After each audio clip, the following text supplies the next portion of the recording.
The whole world is witness to the horrors being inflicted upon the Palestinian people, shared with us every day in video form. But the destruction continues, actively supported by the United States and a diminishing number of other countries. Humanity's moral fitness to survive is being tested. The horror show must end, starting with an immediate, unconditional ceasefire. At the time we're recording, South Africa's action against Israel for genocide at the International Court of Justice will be heard in just a few days. Peace is possible, but it is not the peace of a return to October 6th. Before the Hamas invasion of October 7th, the Palestinian people and the entire region, popularly known as the Middle East, were living in a terrible reality, a cauldron of conflict deliberately maintained for geopolitical aims, an unsustainable and unjust tension. The solution requires the recognition of a Palestinian state, in accordance with UN Security Council Resolution 242, which was unanimously adopted by the Security Council in 1967. This would be the first step towards a long-term solution, such as the two-state solution supported by Schiller Institute founder Helge LaRouche. The solution, though, it's not local, it's not regional, it has to be international today. China has proposed an international peace conference to develop a lasting vision for realizing Palestinian, Israeli, and Arab-Israeli peace. The mistakes that led to the lost chance of the 1993 Oslo Agreement must not be repeated. Security guarantees for all parties in the region must be agreed upon, and this includes finding solutions for the potentially explosive situations elsewhere in Lebanon, Syria, Iraq, Yemen, Libya, and Sudan. All products of decades of dangerous geopolitics. But without economic development, without a viable and meaningful path of progress into the future, political agreements in themselves are unsustainable. The people of the region must know that their children will enjoy a better future, a better life. Peace through economic development is the only successful basis for a lasting, just peace in the region. This is what Israeli Prime Minister Yitzhak Rabin came to realize. There is no purely military basis for peace or security. Development is essential. A template for peace through economic development already exists in the form of the LaRouche program of building a world land bridge, today exemplified by China's Belt and Road Initiative, joined by more than 150 nations, including all the neighbors of Palestine and Israel. This is not only a specific plan for growth through particular projects, it is a rejection of anti-growth hegemonism in the form of neocolonialism and green Malthusianism. A strong economic and reconstruction and development plan is needed for a viable Palestinian state in particular. Lyndon LaRouche laid it out 30 years ago. It is called the Oasis Plan. Immediately after the 1993 signing of the Oslo Accord in the White House by Israeli and Palestinian leaders, Lyndon LaRouche and his associates urged those parties and the international community to implement economic development projects to advance the peace process. LaRouche and his associates developed the Oasis Plan, which included both certain economic aspects of Annex 4 of the 1993 Oslo Accord, which was called the Protocol on Israeli-Palestinian Cooperation Concerning Regional Development Programs. Plus, it called for additional crucial water, power, and other projects that LaRouche noted were needed in the mid-1970s. This plan, the Oasis Plan, focused primarily on addressing the greatest barrier to development in the region, the shortage of fresh water, through the construction of a network of desalination plants that could turn the plentiful seawater into fresh water. And these plants would not only be on the Mediterranean coast, they would be built along two new canals, one connecting the Red Sea with the Dead Sea, and another connecting it to the Mediterranean. To be clear, these new canals or aqueducts are not for cargo shipping, as an alternative to the Suez Canal. Their purpose is to transport water. Now, because of the low elevation of the Dead Sea, which is more than 400 meters below sea level, the flowing water could also provide hydropower, electricity along the way, which could help power the desalination plants and development more generally. The plants could also be powered by the large quantities of natural gas off the shores of Gaza, Israel, Lebanon, Syria, and Egypt. But most importantly, the Oasis plan calls for going beyond hydropower and chemical fuels altogether, through the construction of nuclear power complexes along these canals and on the shores of the Mediterranean and the Red Sea, to produce plentiful electricity and to desalinate seawater to green the vast deserts of the region and to power an industrialization process in Palestine, in Israel, Jordan, Syria, Lebanon, and Egypt. The use of nuclear power for energy would liberate the region's hydrocarbon resources to be used chemically to produce industrial materials through intermediate petrochemical products. The nuclear-powered complexes could use inherently safe, pebble-bed, high-temperature gas-cooled reactors of the type just brought into operation in Shidao Bay, China. The new man-made rivers created by desalination will tremendously expand the potential for agricultural and industrial development across the region, making the deserts and the economies bloom. LaRouche explained the necessity of developing new sources of water in a 1994 speech. LaRouche: one cannot meet the indices of water consumption for a modern population, for both the Palestinian and Israeli populations, under present conditions.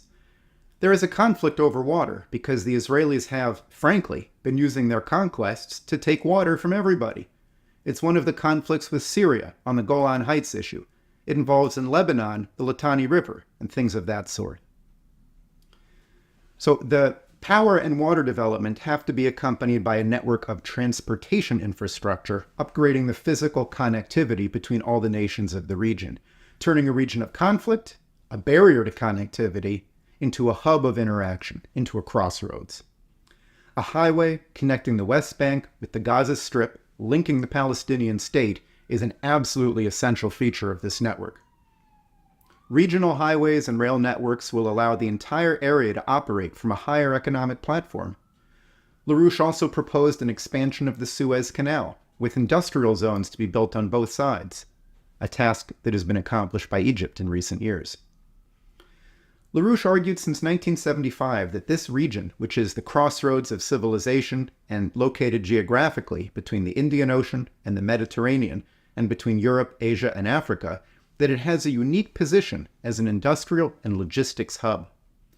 Oil and natural gas will be feedstocks for industrial production of plastics, paints, many other useful materials, rather than being exported as a raw material to be used primarily for simple combustion. The upgrading of connectivity to enable higher levels of development has been a key feature of the 2013 China-proposed Belt and Road Initiative. Using this region as a land bridge between continents, with the major powers like the US, China, Russia, and the EU contributing to its development, will stabilize the area and, along the way, help cement the better relations among the superpowers that will have been necessary to bring it into being. Scientific, technological, and cultural cooperation and exchanges are key elements in the transformative process the Oasis Plan represents. By cooperating to fight the desert, rather than each other, the people of the region will better be able to recognize the humanity in each other, the common capability of human beings to discover principles of nature and to transform our relationship to the environment around us. There are no human animals. So, how will we pay for all this, and who's paying? Part of the funding will come from financial aid, made more possible by beating swords into plowshares, by converting the industrial and research capabilities of the military financial complex into productive uses, as detailed in a study by Executive Intelligence Review. Apart from international aid, $100 billion of credit can be realized over a decade for the reconstruction of the Palestinian areas and the full building out of the Oasis Plan infrastructure. This can be organized through development banks associated with the BRICS Plus nations, including the Islamic Development Bank in Saudi Arabia, the New Development Bank headquartered in China, and other national development banks of the Southwest Asia region.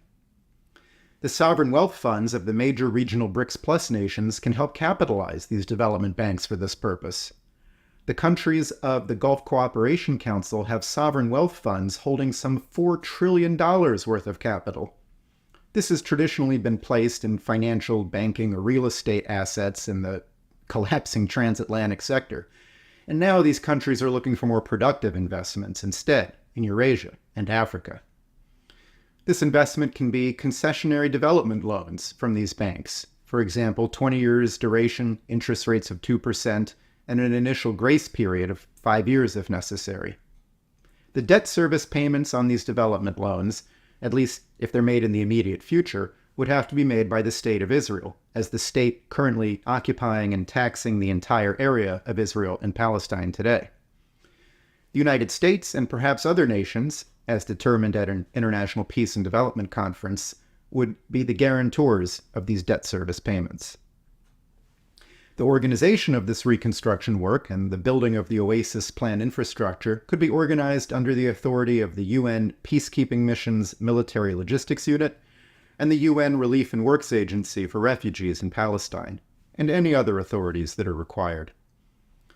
These arrangements should all be formally agreed upon by the nations involved in the framework of an international peace conference on Israel and Palestine, which must urgently be organized. International commitments to development, both through these particular projects and as a paradigm, must be made.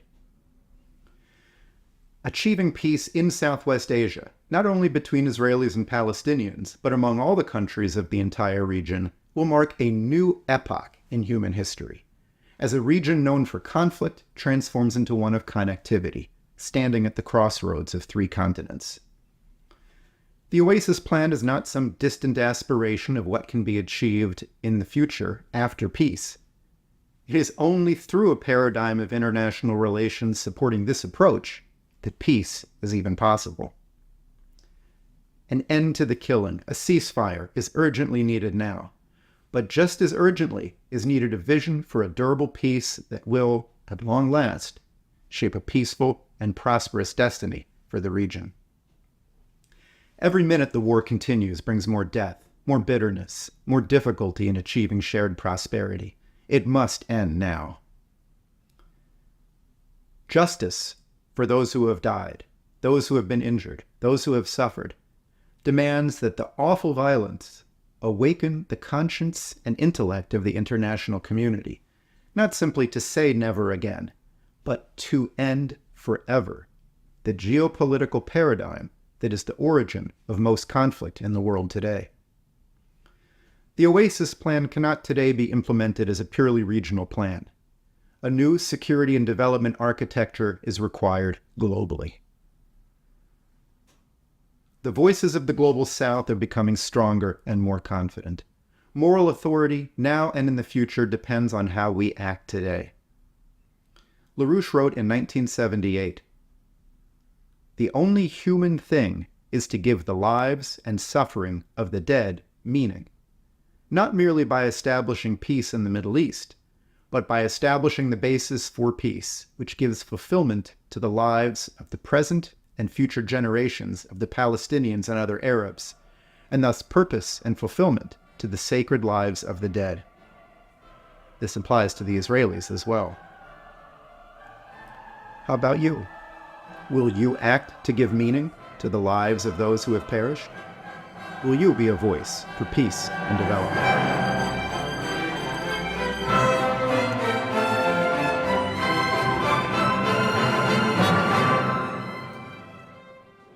I'd like to thank you for watching. To learn more about the Oasis Plan and for ways to support the LaRouche organization's efforts to make it a reality, follow the link here and in the video description.